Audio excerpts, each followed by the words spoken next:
O teu maior padrão de santidade, olha para cá, não é Lutero, porque Lutero tinha falha.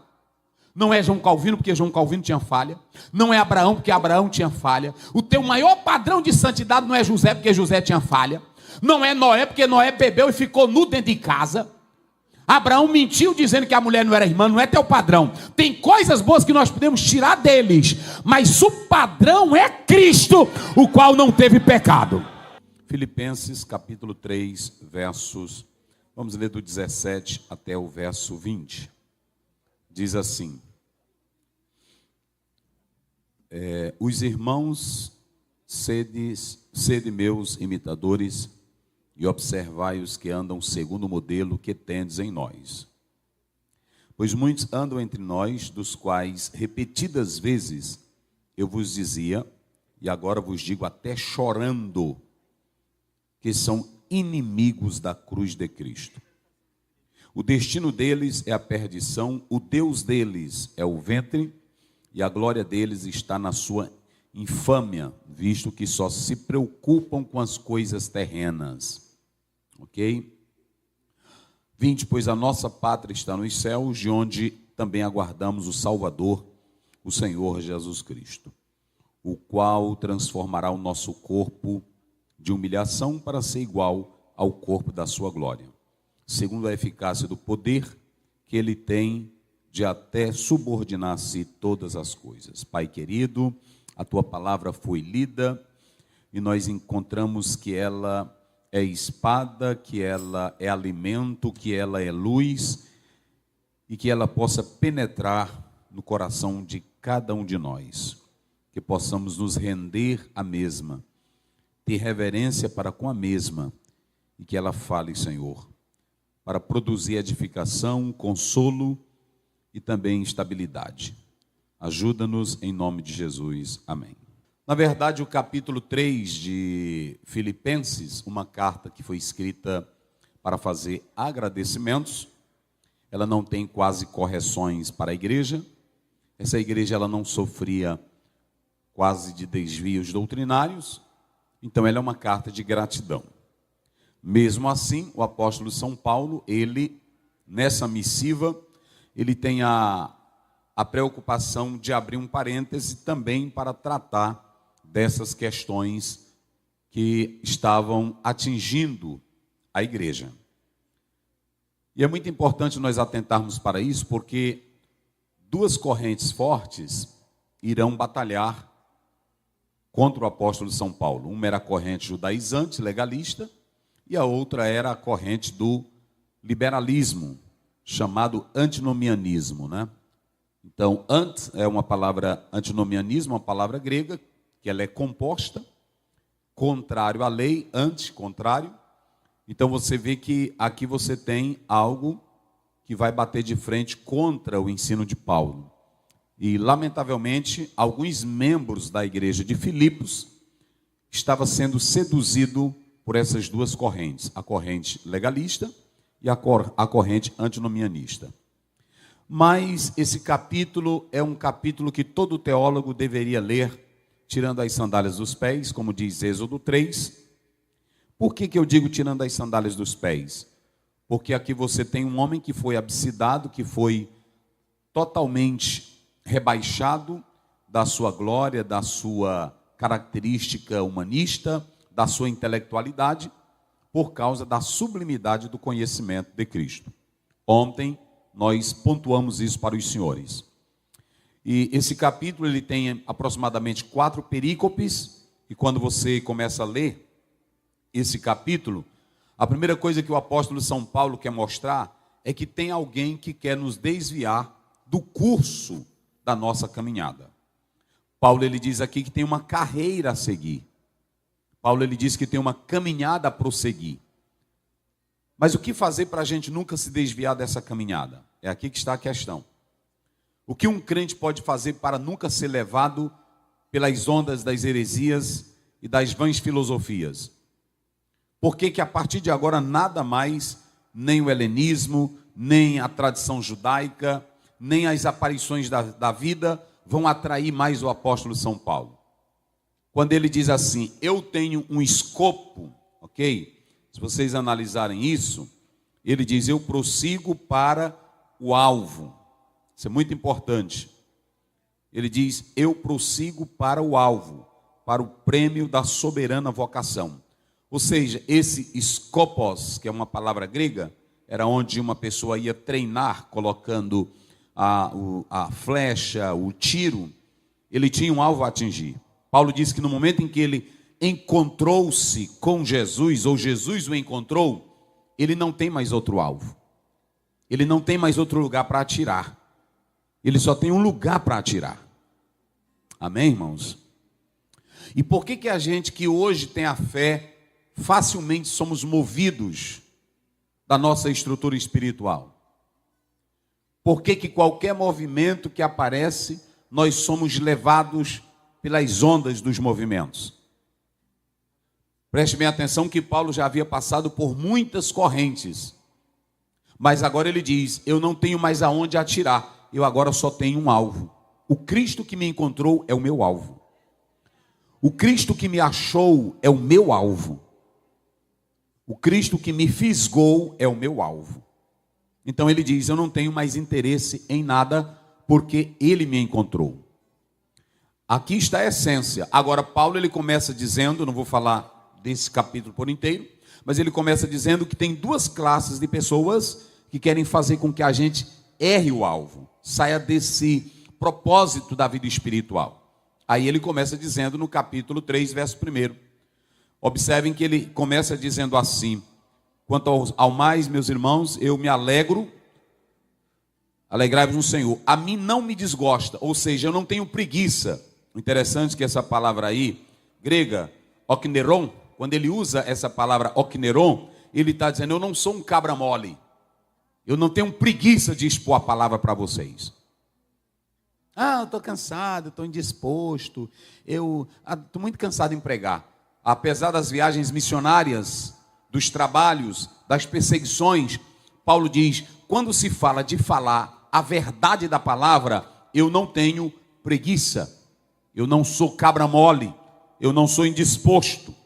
Por que ele disse isso? Ele diz: porque a segurança de vocês está na palavra escrita. Isso é muito importante, queridos.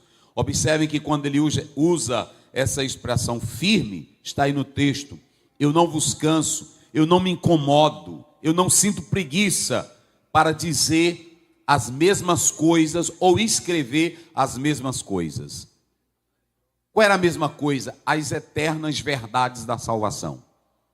Se você pegar 2 Timóteo 3,15, Paulo diz: as sagradas letras, elas te farão sábio para a salvação. As sagradas letras.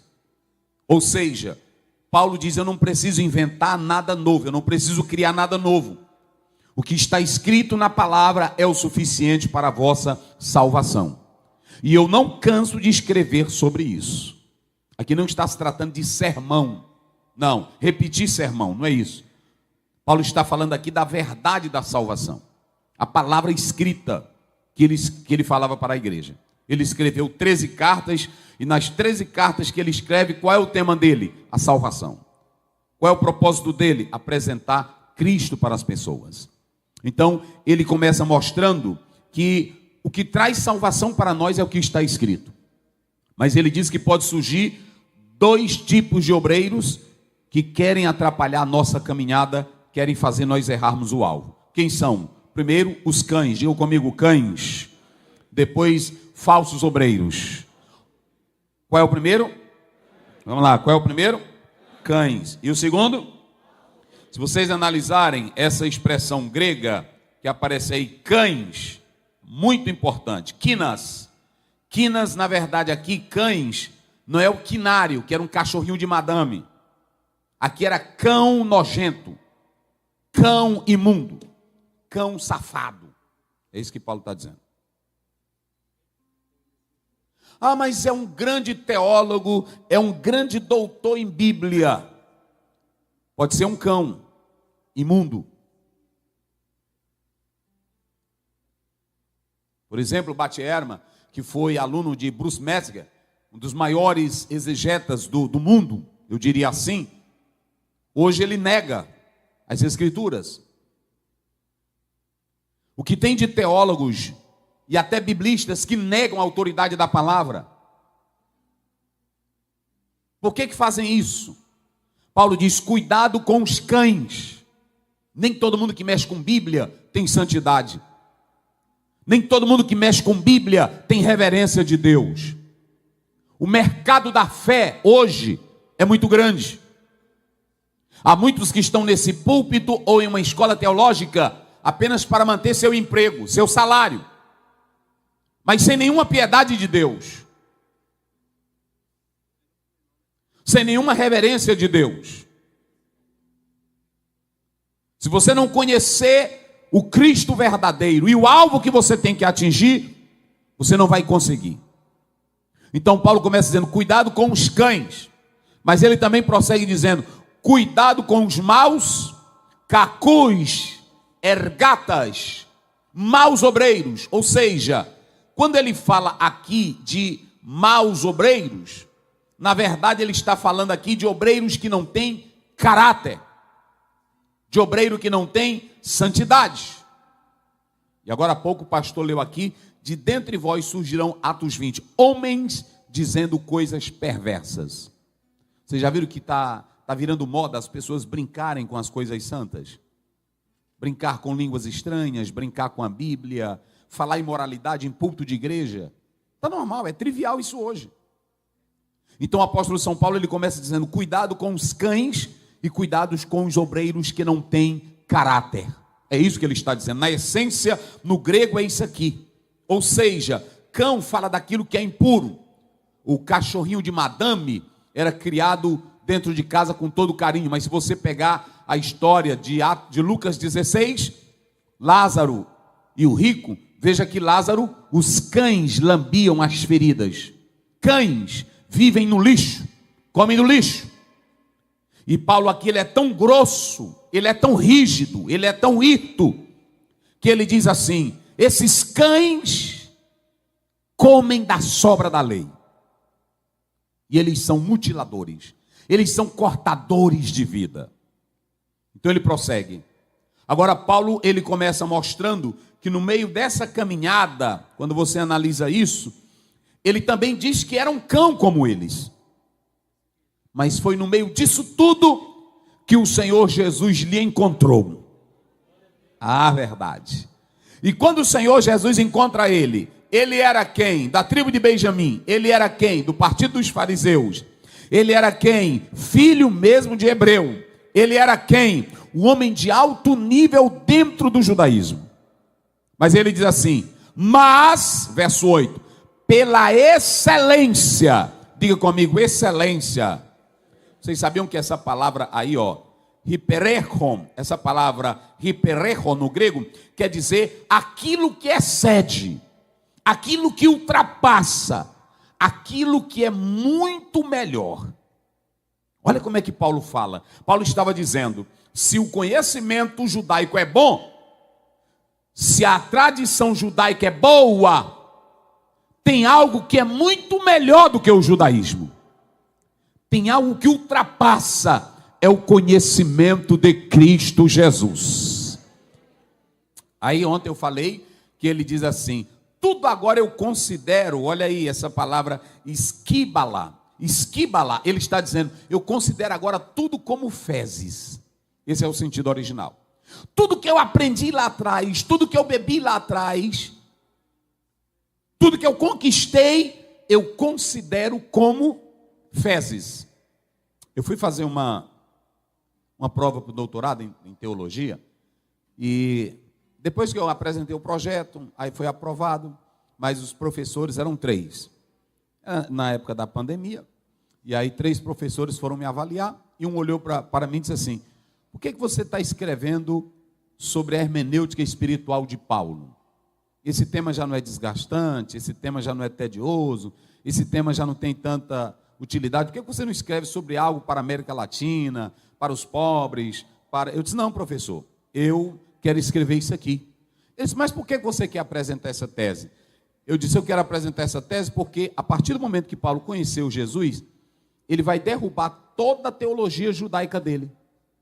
E ele vai mostrar uma coisa que ele não via no judaísmo. Ele diz, como assim? Eu disse, Paulo, ele diz lá em 1 Coríntios, a pedra era Cristo.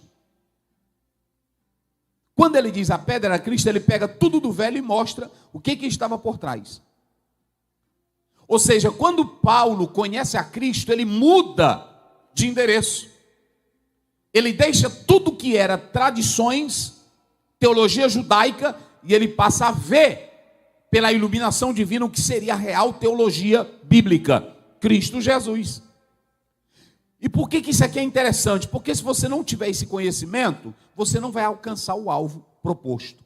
Ok? Então, ele prossegue falando isso. Quando você chega a partir do versículo 12, Paulo ele diz que agora tem como correr bem.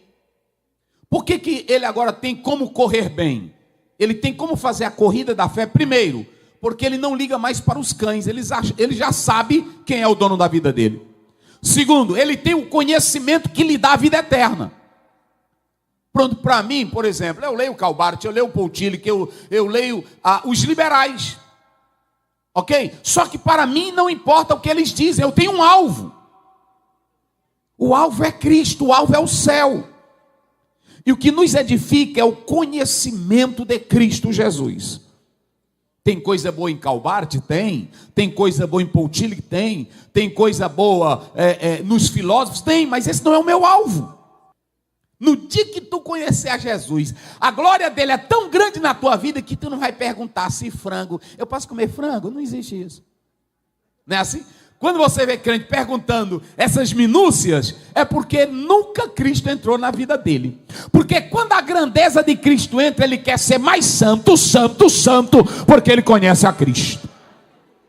Se você abrir a sua Bíblia em Lucas 5:8, no dia que Jesus disse assim, ó, vamos pescar, que aí voltaram com peixe, aí o Pedro correu e voltou, sai daqui Jesus, tu é santo demais. É assim que é crente. Agora, quando você fica estudando apenas para se amostrar, apenas para querer mostrar conhecimento, apenas para mostrar que é grande, aí você vai ficar nesse negócio, isso aqui pode, isso aqui não pode. A grandeza de Cristo, quando ela te invade, o conhecimento dele é tão sublime que ultrapassa tudo. Quem glorifica a Deus? Irmão, João Calvino, uma vez ele escreveu, ele disse assim, o apóstolo São Paulo, ele não temia a morte, ele não tinha prazer na terra, porque no dia que Jesus descortinou o céu para ele, nunca mais ele sentiu prazer nessa vida. Se você pegar a 2 Coríntios 12, ele diz assim, eu conheci um homem que foi até o terceiro, e lá ele viu coisas que a mortal não é digno de se revelar. Ou seja, João Calvino diz que a partir daí Paulo não teve mais graça com o mundo. Quando você vê crente com graça com o mundo, ele namorando com o mundo e namorando com a filosofia, namorando com o mundo e namorando com a teologia liberal, namorando com a igreja e namorando com o pecado, ele nunca conheceu a Cristo. Porque o conhecimento de Cristo, ele destrói tudo que é mundano e humano e te coloca num patamar que você vive adorando e glorificando a Deus. Quem acredita assim, diga glória a Deus. Mas tudo bem. Agora, aí ele vem para não perder de vista os ideais, ele começa com um problema que eu citei aqui para vocês. Lamentavelmente, tinha alguns irmãos lá em Filipos que estavam fazendo 3 coisas. A primeira, estavam se deixando dominar pelas coisas da terra. Observem que ele começa dizendo assim, meus irmãos, me imitem e observem aqueles que também andam segundo o nosso modelo. Essa palavra imitar é fazer mímicas. Façam como eu faço. Mas ele chega no versículo 17 e ele diz, tipo é um exemplo, tipo é uma marca, tipo é um padrão. Ele está dizendo assim, meus irmãos, olhem para o meu padrão de vida. Eu ainda amo a terra. Ainda amo as coisas desta vida. Por que vocês estão amando a terra? Por que vocês ainda estão amando as coisas desta vida? E aí quando você chega para esse tipo, marca, modelo, padrão, ele está dizendo, sigam o meu padrão. Olhem para mim, me imitem. 1 Coríntios 11, Paulo vai dizer isso. Sede meus imitadores, como eu sou de quem? De Cristo. Em João 13, Jesus diz assim, eu vos dei exemplo em tudo, para que sigais as minhas o meu exemplo, Pedro diz, as pisadas dele. Então a igreja aqui, ela estava se deixando levar pelas coisas da terra. E quando eu e você aceitamos a Cristo, nós passamos a ter dupla, o quê? Dupla cidadania. Por que dupla cidadania? Nós aceitamos a Cristo, mas ainda somos santos de barro, que come, que se alimenta, que se casa, que vigia, que trabalha, que faz sexo com a esposa, que vai a vida normal. Tu pode ser a mulher de oração, mais de oração, o homem mais de oração, mas tu ainda não foi arrebatado. E como você não foi arrebatado, você vive em duas polaridades. O apóstolo São Paulo fala isso em Efésios 6. E em 2 Timóteo 3,12, ele diz, todos quantos querem viver em Cristo, padecerão perseguições. Então olhe para cá, duas polaridades, a terrena e a divina. E dentro de você impera ainda aquilo que é chamado sarx, natureza pecaminosa. É por isso que você vive no duelo. Para vencer isso, Paulo tem um recado. 5,16 de Gálatas, Efésios 5,18. Enchei-vos do Espírito Santo. O Espírito Santo está em nós. Mas eu tenho agora a cidadania celestial e eu tenho ainda a cidadania da terra. Paulo diz lá em 1 Coríntios 15, e quando o que é mortal se revestir da imortalidade, aí vai acabar. Mas enquanto você estiver aqui, tu pode ser a mulher de oração mais pesada, o homem de Deus, não existe essa. Tu vive essas duas polaridades. Vive esses dois momentos. Você tem essa cidadania aqui e a cidadania de lá. Mas aí, pastor Aziel, como é que eu faço para não ser seduzido pela cidadania terrena e viver a perspectiva do céu? Simples, é simples, andai em espírito. Romanos 8,2 diz, a lei do espírito de vida em Cristo, Jesus te livrou da lei do pecado e da morte. Então preste bem atenção, por que os crentes lá ainda estavam sendo seduzidos pelas coisas da terra? Paulo reclama a eles para que não se deixem dominar pelas coisas da terra. Agora, a segunda coisa que ele diz aqui nesse texto, é que ele diz da seguinte maneira para nós, nós temos que ter um novo padrão de vida. Você está aqui nessa escola, você está aqui participando, aqui nós temos os nossos irmãos que estão aí nos setores, mas qual é o teu padrão de vida? A quem você deve imitar? De quem você deve aprender como crente? Se você pegar a maioria dos pedagogos eram ateus.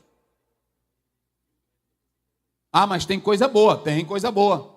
Tem coisa boa em Paulo Freire, tem coisa boa em Piaget, tem coisa boa na linha pedagógica. Mas os primeiros, a maioria, eles eram ateus. Eu posso ouvi-los, mas não admirá-los. Para modelo da minha vida.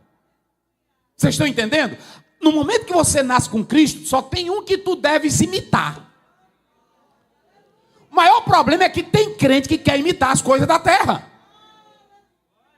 Tem muito irmão que ele chega aqui na igreja, ele quer... Vocês podem observar, todo aluno que quando ele começa a estudar, em especial do campo da sociologia, da filosofia, aí quando ele vem da universidade, ou ele quer deixar, com todo respeito, ele viu o Max com barba, ou ele vê, aí ele já começa, assim. Ele começa a deixar a barba, ou ele quer cortar o cabelo dele de modo diferente. Ontem eu falei que uma das características é a rebeldia. Então, qual é a primeira coisa dessas pessoas que estão ali? Querem mostrar que são rebeldes. E como é que querem mostrar que são rebeldes? Eles querem mostrar que são rebeldes pelo corte de cabelo, pela roupa que ele usa, sim ou não? Quando você vê um professor, às vezes você vê um professor e diz, pá, o cara não liga para a vida, não pensa nem assim não. Ele quer ali implantar um estilo de vida. Entenderam agora? Ele quer implantar um estilo de vida. Às vezes ele vai para a universidade ou para a escola, ele vai com um cigarro na boca, ou ele vai com a calça rasgada, ou ele vai com um penteado. Aí ele já é um padrão para ti. Quando dá fé, você chega na igreja. Não é assim? E qual é a primeira ideia? A primeira ideia é que você, na verdade, é um revolucionário. Que você está fazendo a diferença. Que você não é um igual. Agora, crente aqui, ele não tem que servir a Deus imitando ninguém lá fora, nem o maior e o professor universitário. Ele tem um modelo, o modelo é Cristo. O padrão é Cristo. Diga aí para o teu irmão, o padrão é Cristo, o modelo é Cristo. E acabou essa conversa.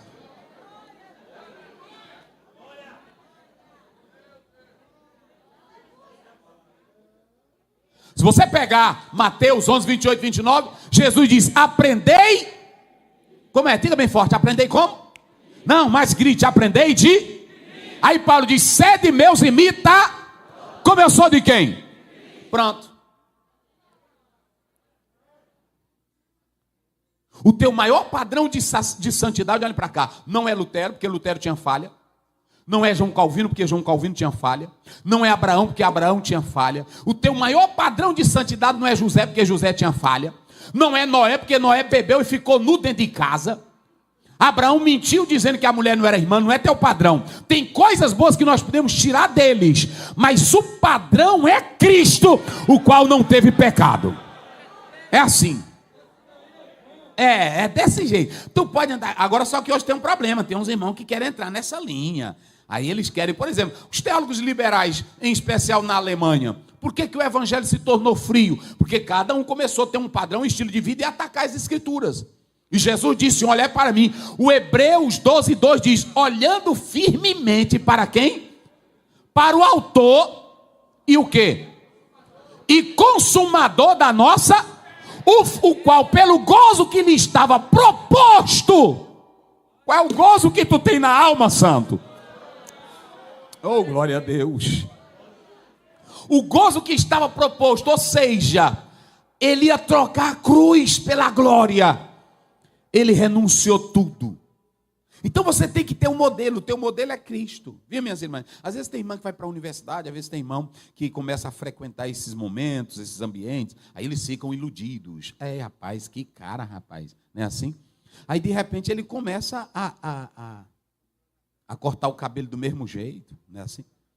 A andar do mesmo jeito, é assim.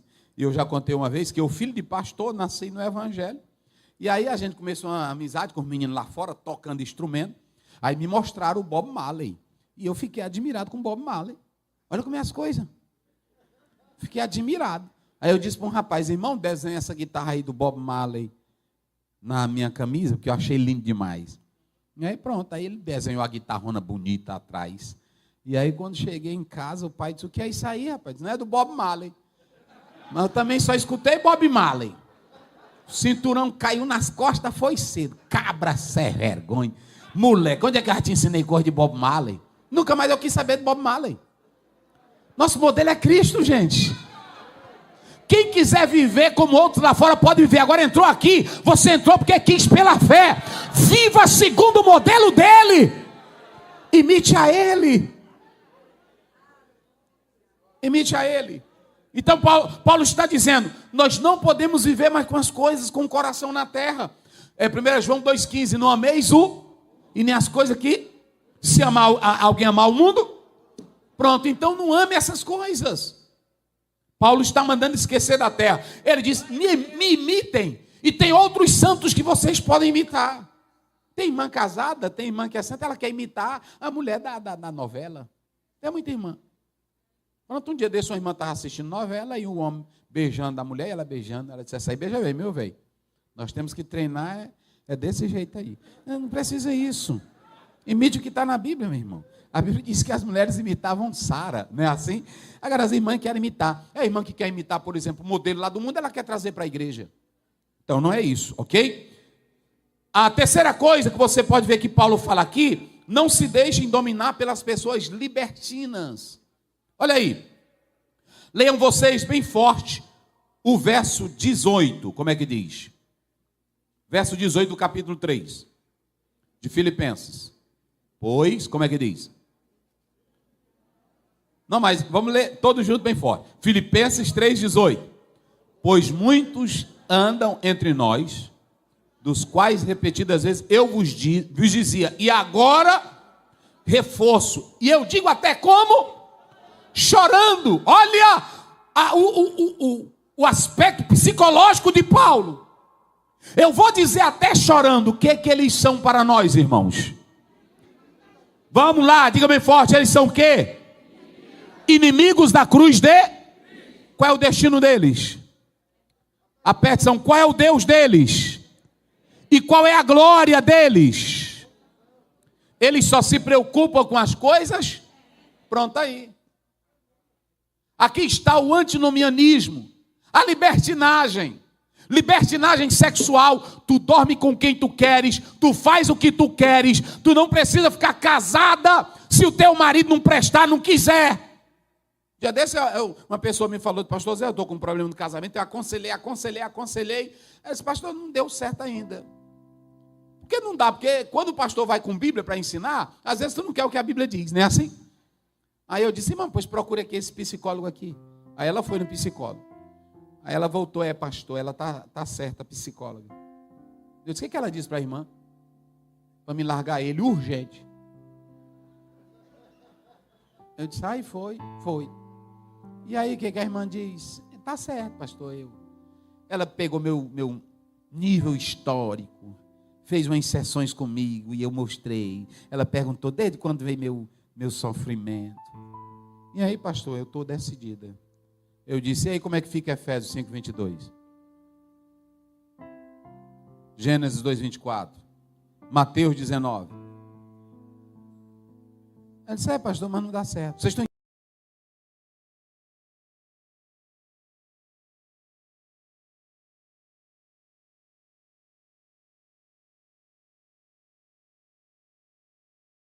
são inimigos da cruz de Cristo. E em quarto lugar, ele diz que nós temos uma política. Tu vive aqui na terra, as leis você tem que obedecer, mas você tem que saber que agora o teu lugar não é mais aqui. Olha o que ele diz, a nossa pátria. Digam comigo, a nossa pátria está onde? Se você pegar essa palavra aí, politelma. Diga para você não esquecer, diga politelma. Aí você já sabe, polo é de cidade. Mas o que Paulo está dizendo aqui é que agora nós temos uma nova Constituição que rege a nossa vida, que rege o nosso andar. Ou seja, a política da igreja agora não é a política da terra. O maior problema é que tem crente que quer fazer da política da terra a sua política. Pastor, eu não posso viver sem política. É verdade, entrou num coletivo, é política. Entrou num hospital público, é política. Mas a política ali é a política da boa administração. Não é a política partidária. Paulo está dizendo que a partir de agora, você tem uma nova política. E qual é a nova política? É a lei da Constituição da Bíblia. Você não pode mais viver fora dela. Você não pode viver fora dela. Por exemplo, eu tenho que escolher o partido que eu vou votar? Sim. Eu tenho que saber quais são os candidatos? Sim. Eu tenho que saber qual é a linha de pensamento daquele partido? Sim. Eu tenho que saber o que aquele partido defende, o que ele é contra a palavra de Deus? Sim. Agora você vai votar, você vai escolher, você vai se levantar, só que o crente não pode ter a postura mundana, porque teu lugar não é mais aqui. Coloque na mente de vocês, meus irmãos, nenhum cenário humano vai melhorar. Nenhum cenário humano vai melhorar. Nenhuma teoria política vai funcionar. Só tem uma que vai funcionar. Daniel capítulo 2. Quando Jesus vier, vai desfazer todos os reinos da terra e vai implantar o reino dele. É essa a política. Agora, eu tenho que batalhar? Sim. Eu tenho que lutar nesta terra? Sim. Mas eu não tenho que lutar com o coração aqui. O grande problema hoje é que tem crente que está tratando de política com o coração na terra. E vocês sabem que esse foi o problema de Karl Marx. O que era que Karl Marx estava propondo? Estava propondo que o homem é um Deus que constrói o seu destino. E agora nós vamos entrar aqui só para vocês terem uma ideia. Quem tem a dupla cidadania, eu coloquei aqui 3 coisinhas, só para vocês anotarem.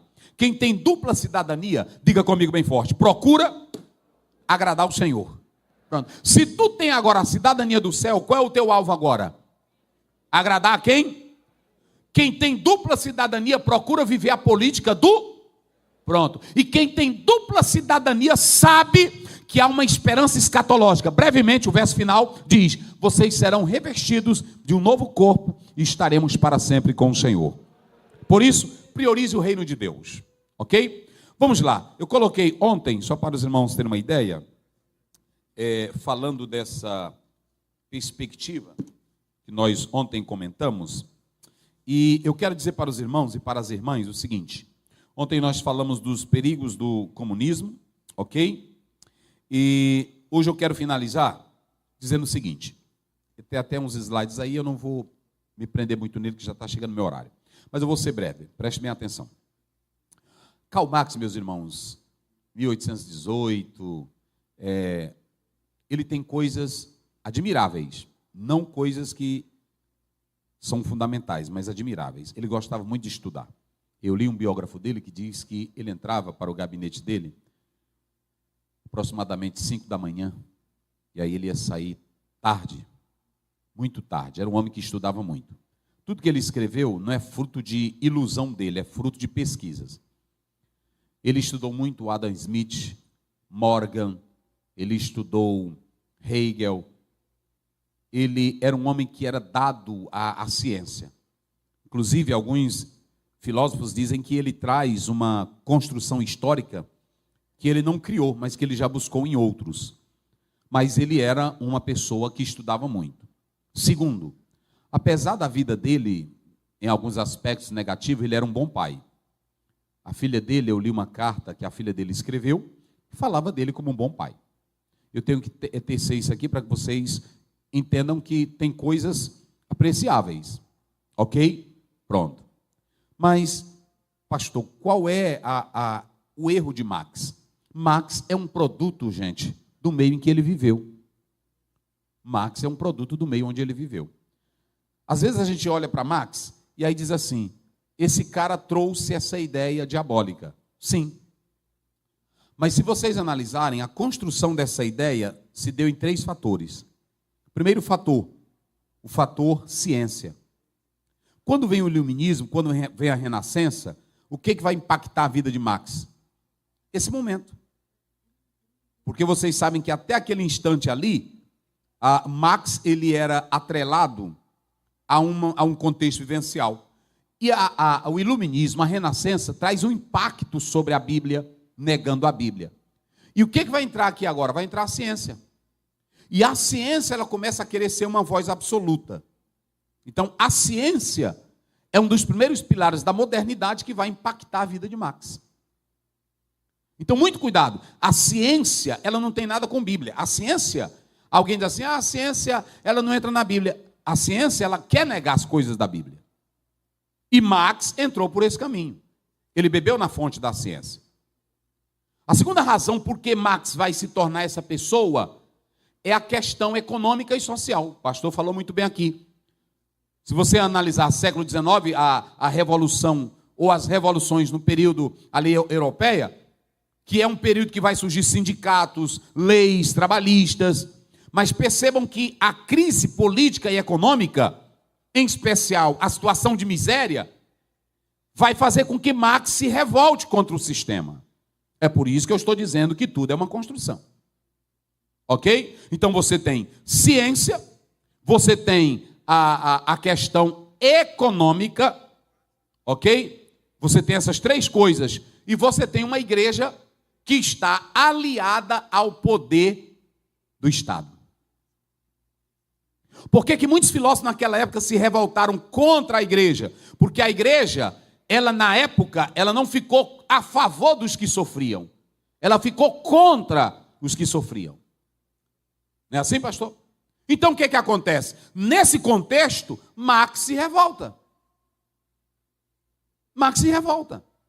Porque às vezes a gente olha para uma pessoa, o Marx ele era filho de protestante. O Marx era judeu. Como o próprio Freud era judeu. Mas por que aconteceu isso? Por causa de uma construção histórica. Vocês estão vendo aqui o poder do ensino? Se hoje todas as nossas igrejas, eu falei isso ontem e vou reforçar, se hoje os pastores, a nossa liderança, fortalecesse o ensino de toda a nossa geração, nós seríamos mais fortes. Marx não é um cara que chega do nada, gente. Nós falamos que o pastor colocou aqui qual é o impacto dele. Morrone fala que o impacto de Marx é tão forte na cultura que ele não é muito lido. Ele não é muito lido lá no Oriente. Mas impactou a cultura. Por quê? O cara soube ligar. Porque o que você vai ter em Marx e você vai ter em Schelling e Hegel? Você vai ter o seguinte, em Hegel, ele cria a dialética dele. Qual é a dialética? É aquilo que Jesus disse. Se o grão de trigo cair na terra e não morrer, fica ele só. Mas se morrer, dá muitos. Isso é dialética. Qual é a dialética de Hegel? Hegel, ele olha para a realidade e ele sabe que essa realidade tem uma lei que rege ela. Mesmo que ela seja marcada de contrariedades. Schelling olhava para a realidade como se fosse uma substância. E Hegel diz, não, a realidade é um sujeito dinâmico. Eu vou simplificar. A primeira coisa que você tem quando você planta uma semente, qual é a primeira coisa que nasce? Vamos lá. Vem o botão, não é assim? E depois do botão vem o quê? Depois do botão vem o quê? A flor. E depois da flor vem o quê? Vamos lá. Primeiro vem o quê? Eu estou botando bem simples para que você não se complique com isso aí. Primeiro vem o botão, depois vem a flor. E depois vem o quê? Pronto. Um vai saindo para dar lugar ao... Isso é dialética. E nisso aí tem as contradições da dialética. Ou seja, Hegel dizia, a realidade da vida é essa daí. Mesmo que ela tenha contrariedades, mas não causa desequilíbrio. Só que o Marx entra estudando Hegel e diz, não, o Hegel está burlando as coisas. Não é bem assim, não. Porque no pensamento de Hegel, ele dizia, tudo que é real é racional, tudo que é racional é real. Aí o Marx diz, não, ele está errado. E ele começa a escrever criticando ele. E diz, a questão é o seguinte, tudo, aí Marx diz, tudo que vai determinar é o modo de produção. Ou seja, a vida na Terra é uma vida de relações sociais. E não é a sua consciência que determina o seu ser social, mas é o seu ser social que determina a consciência. Então perceba que ele inverte o que Hegel pensa.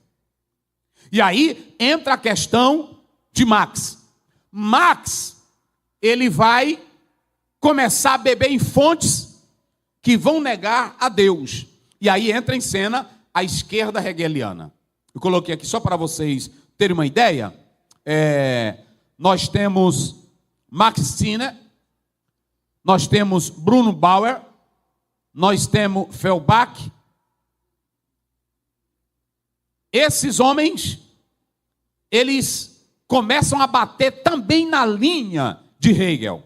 E para vocês terem uma ideia, se você pegar, por exemplo, eu coloquei aqui, Max Stirner, vou só citar aqui uma colocação dele para que vocês entendam. Olha o pensamento dele aqui. Eu coloquei aqui, para vocês terem uma ideia.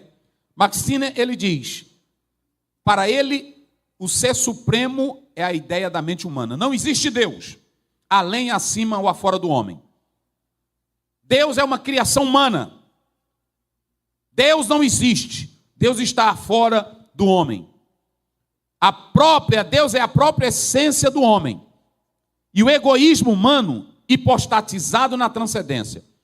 Ele diz, por causa desse ser irreal, que não existe, o homem faz os piores sacrifícios, nega a sua liberdade e submete-se à lei. É aqui que Karl Marx começa também a beber. Olha a ideia desse cara. Ele diz que Deus não existe, é uma criação da mente humana, e a pior coisa é a ideia de Deus.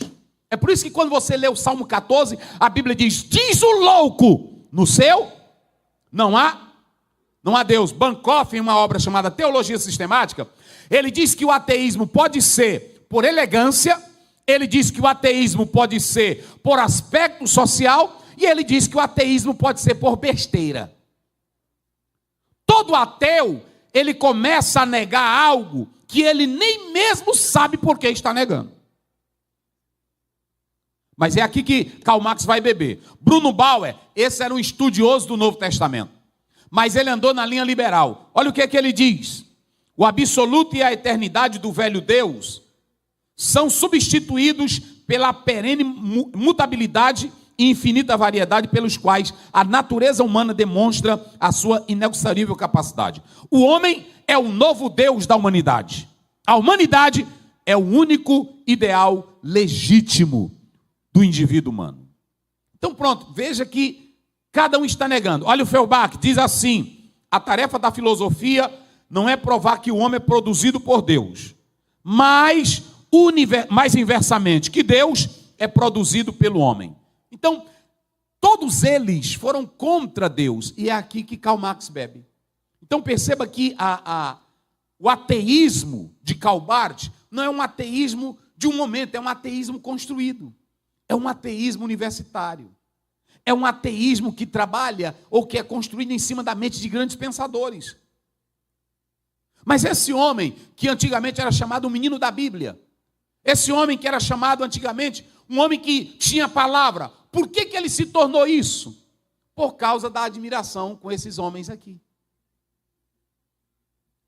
Então, qual é o trabalho da igreja? Qual é o trabalho da liderança? Qual é o trabalho da escola dominical? Não é apenas ler lição. Agora, vocês querem que eu diga a verdade? Eu nasci na Assembleia de Deus. Sabe qual é o problema hoje? É que tem professor que ele chega aqui na escola dominical, aí ele pega aqui a lição. Ponto 1. O que é o Novo Testamento? Aí ele faz um monte de pesquisa. Não é assim, não. Primeiro, tu tem que saber quem é que está escrevendo ou quem é que deu o Velho Testamento. Para tu entrar na sala, para causar impacto no aluno, ele tem que ver o sobrenatural de Deus na tua vida.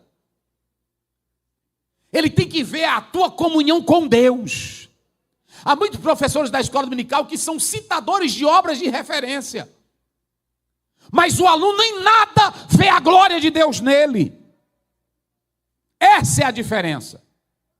E você pode empanturrar o livro que você quiser.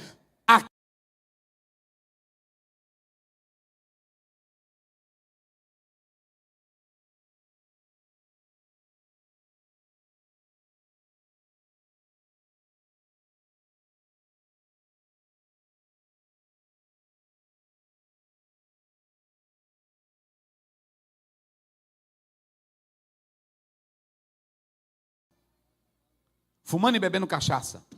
E um dia ela estava na universidade, lá na Alemanha, e ela disse que saiu para dar uma volta no jardim, e de repente ela olhou e viu uma mocinha, uma morena, dando um testemunho. E ela disse que quando olhou, ela disse que parou, e tudo que aquela mocinha dizia era a vida dela. Tudo que ela falava lá era a vida dela. Agora preste bem atenção. Aluna de Bultmann, tradutora de... It hurt clear, more than I can say. But maybe love isn't holding on. Maybe it's knowing when to walk away. We try to hold what we're slipping through, like sand running from our hands. Every promise started losing shape. We couldn't be what we once planned. Your eyes would look right through mine, like you were already gone. We stayed too long in a fading light, trying to prove we still. It hurt clear, more than I can say. But maybe love isn't holding on. Maybe it's knowing when to walk away.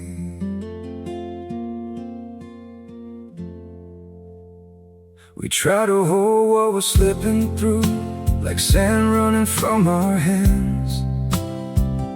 Every promise started losing shape.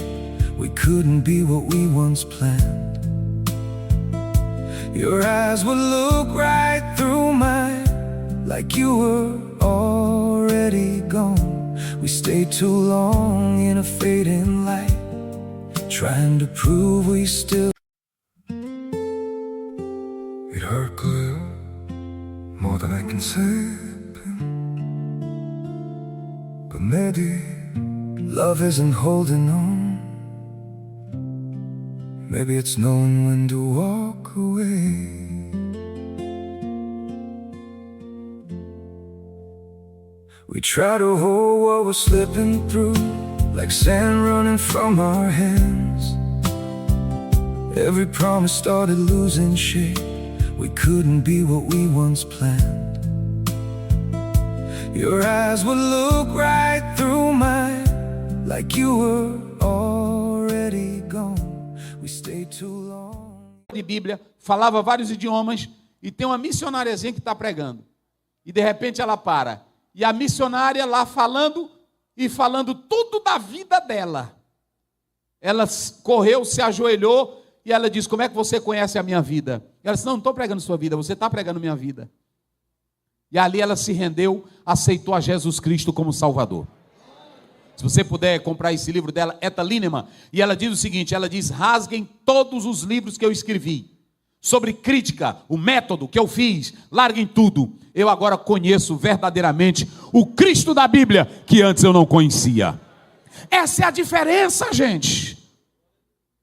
Você tem que conhecer a Cristo, não é apenas... Tem um bocado de gente aí que é bom de grego, é bom de hebraico, é bom de latim. Eu uso esses instrumentos, sabe para quê? Para mim fazer minhas traduções. Mas não uso isso para impactar você. Tem gente que quer usar essas coisas para lhe impactar. Não é assim? Fulano é um poliglota, fulano é intelectual. Fulano... Não, aqui é fé. É conhecer o Jesus da Bíblia, é saber quem ele é. Paulo, quando ouviu a voz, ele disse: quem és? Ele disse: eu sou Jesus, a quem tu persegues. Quem conhece a Jesus aí, diga glória. Então ouçam bem, aqui o ateísmo ele foi construído. Irmão, fale da Bíblia para o seu filho. Fale dessas coisas para o seu filho. E aí o Karl Marx, ele vai se revoltar contra a igreja. Por quê? Porque a igreja se aliou aos capitalistas da época e não defendeu aqueles que precisavam de ajuda. Para ele, a igreja se calou, então ele se revoltou. Mas deixa eu dizer uma coisa, há um filósofo que diz que Marx não sabia quase nada do cristianismo. O que ele sabia era dessas leituras, desses ateus que ele leu, mas que ele não conhecia realmente o cristianismo.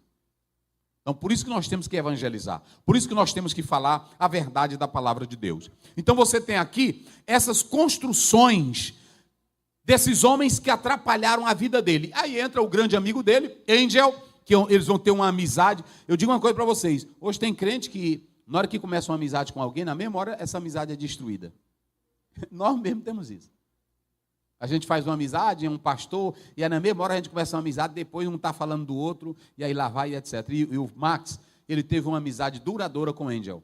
No dia que ele morreu, o Angel fez uma frase muito linda sobre ele.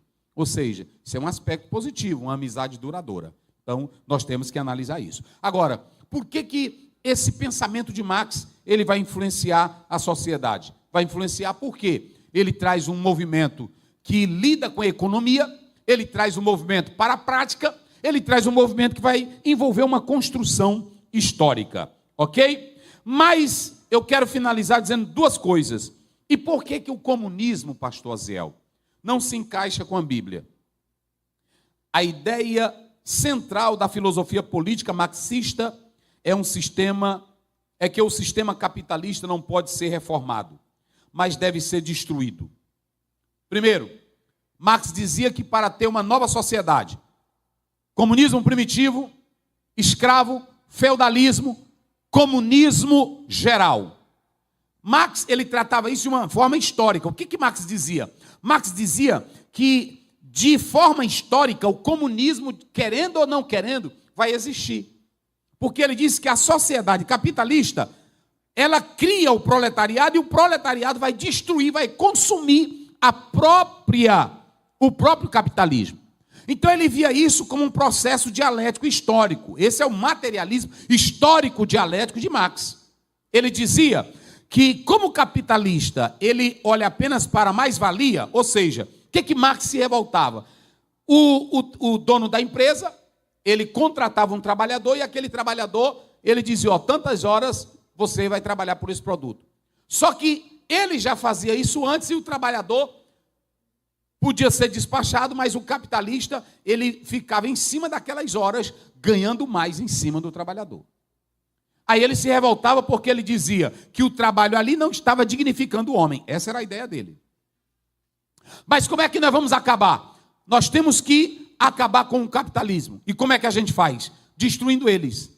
E por que não se encaixa? Porque a Bíblia em lugar nenhum manda que a gente mate pessoas para ter coisas na vida.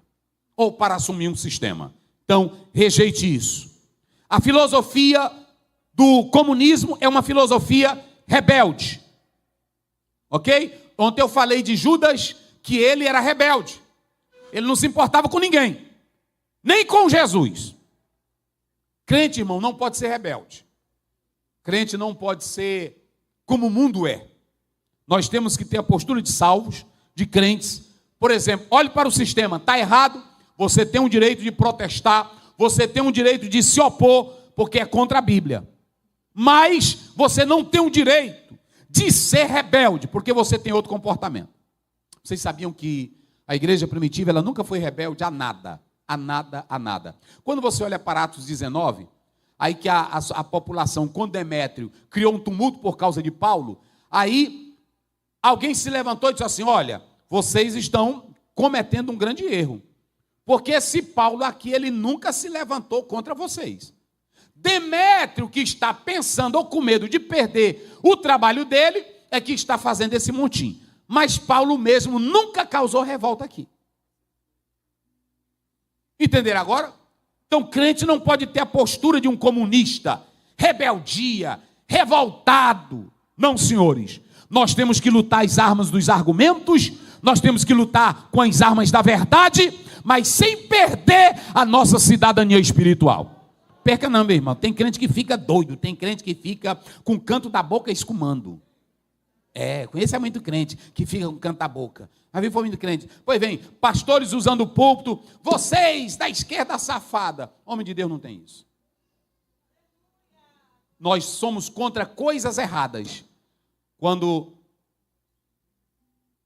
os imperadores começaram a perseguir os cristãos, o que eles disseram? Simplesmente porque eles não queriam chamá-los de Senhor. Vocês se lembram que Paulo falou aqui? Nossa pátria está nos céus, de onde aguardamos o nosso? Soter é a palavra grega que fala de Senhor, no sentido de um salvador romano. Mas aqui era Cristo como Senhor das nossas vidas.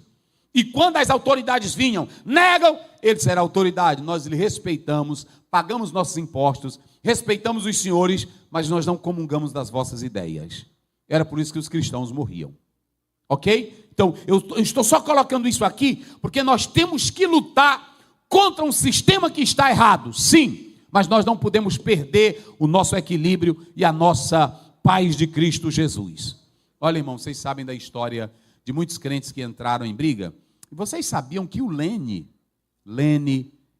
Mao Tse-tung, eles falaram que o cristianismo também usou de guerra para se estabelecer no poder?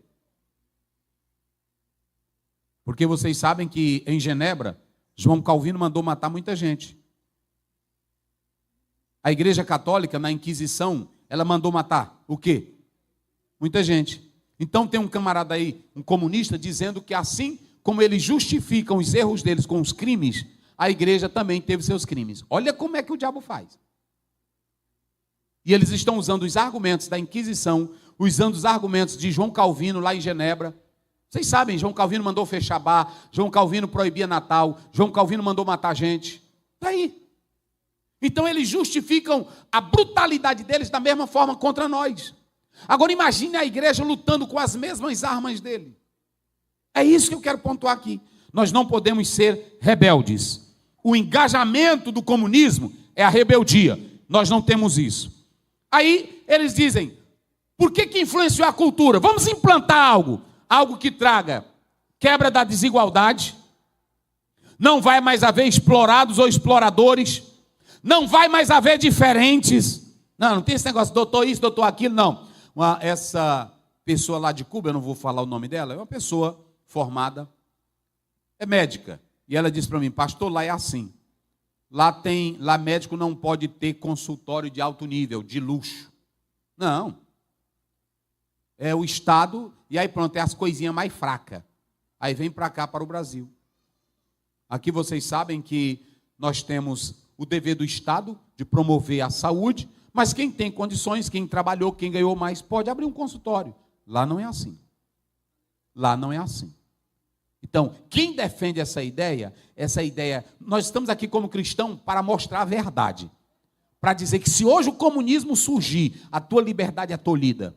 E outra coisa, meus irmãos, vamos sempre ficar do lado da verdade. E outra, nunca pense que uma pessoa sozinha no poder é bom. Não pense isso nunca.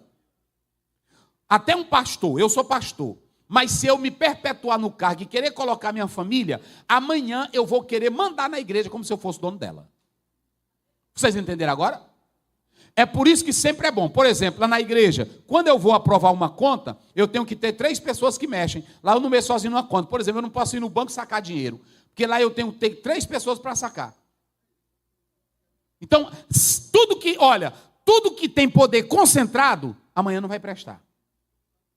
Nós temos que lutar pela nossa liberdade, direito de falar. Vocês sabem por que a democracia está aí no Brasil?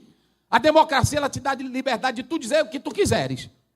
Agora vai lá no Fidel, vai lá nos Batistas, vai lá nos Castro, pega o microfone lá e diz: é governo vagabundo, vai. O tiro come na tua cara. Vai lá. Muito cuidado com isso. Segundo, tem uma ideia assassina. Coloquei isso aqui, olha, o manifesto do Partido Comunista. Os comunistas declaram abertamente que não podem obter seus objetivos se não destruir a velha ordem social. As classes dirigentes devem tremer a ideia da revolução comunista. Numa correspondência que Marx escreve para Engels, ele diz: uma vez chegado ao poder, os comunistas têm de passar por monstros e não se importam com o que as pessoas dizem. Pronto, é assim a ideia do comunista. Chegou no poder, pronto, não tem medida, pode matar, pode te calar, pode te expulsar, porque tem que ter medo de ti. Não é esse negócio de liberdade, que tu é ser humano, que tu pode falar. Eu fico pensando, há um livro de Plessu, que ele diz o seguinte, são 3 escritores, se vocês puderem comprar esse livro, crente, comprem. Me parece que o título dele é Pensamentos que Destroem as Nossas Mentes, é uma coisa mais ou menos assim. E esse livro, ele diz o seguinte: essa é a ideia. Essa é a ideia. E se o cristão não tiver cuidado, você vai se perder nesse alvo. Portanto, querida igreja, queridos irmãos, nós temos que entender que a nossa pátria está nos céus. Mas nós não podemos aceitar passivamente tudo que está errado aí.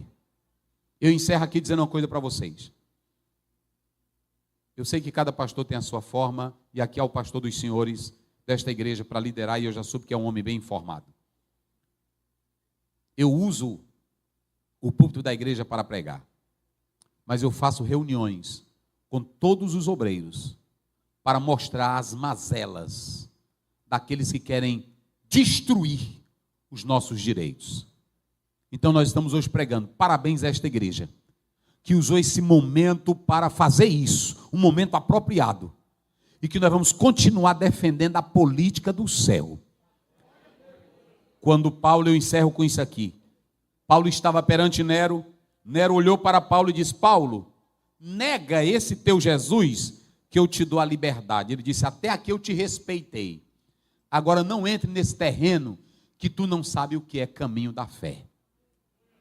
Então a Bíblia diz: dai a César e a Deus, ao Estado imposto, ao Estado respeito, ao Estado consideração, ao Estado dever de cidadão. Mas o Estado não pode mexer com a nossa fé, porque nós servimos ao Deus vivo e ao Deus todo-poderoso. Quem pode dizer amém?